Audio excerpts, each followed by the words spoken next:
E aí galera do Clube da CB 1300, aqui é o Abelha de São Bernardo.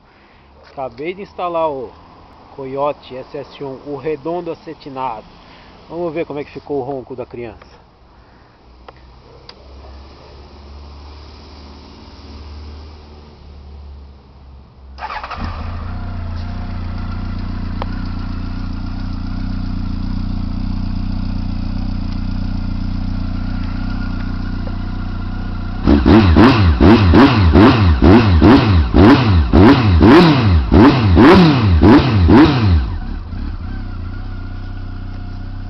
Gostei da bagaça, viu?